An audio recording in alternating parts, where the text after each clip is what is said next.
بسم الله الرحمن الرحیم.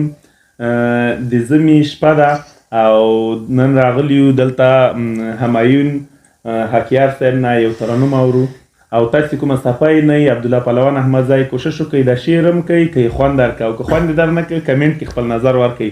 راځو همایون حکیار ورور ته. ډېره مننه وروره.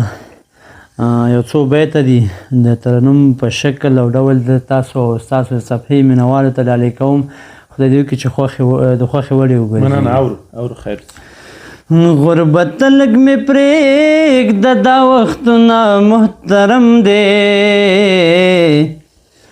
دا لاس کتاب له جوړ دی او دا ګوتې د قلم دی. غربت لږ مې پرېږده دا وختونه محترم دی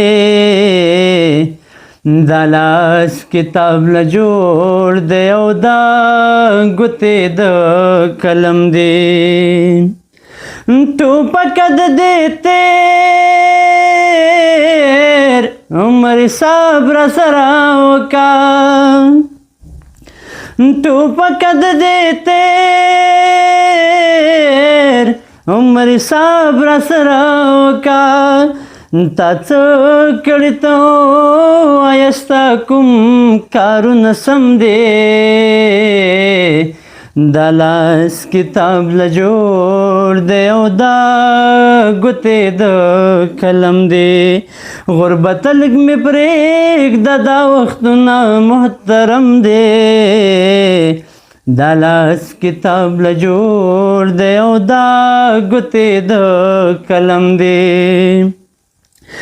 زه هم امن پرست یما ته هم په وطن مړې زه هم امن پرست یما ته هم په وطن مړې نو بیا ولې دا دوې نه سیلابونه چم په چم دی نو بیا ولې دا دوې نه سیلابونه چم په چم دی دا لاس کتاب له جوړ دی او دا ګوتې د قلم دی.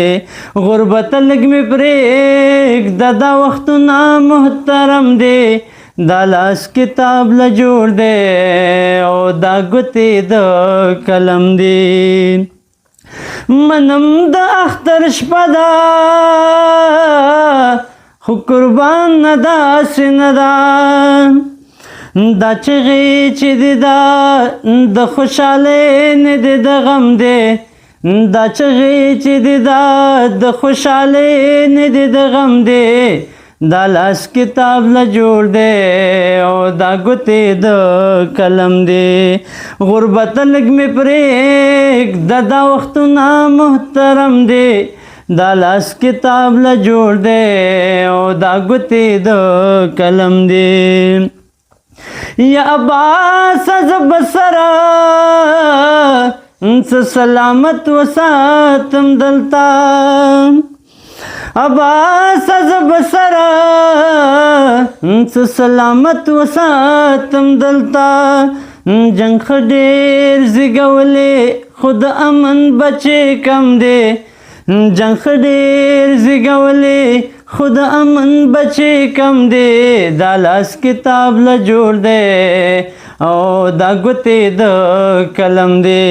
غربت لږ مې پرېږده دا وختونه محترم دی دا لاس کتاب له جوړ دی او دا ګوتې د قلم دی.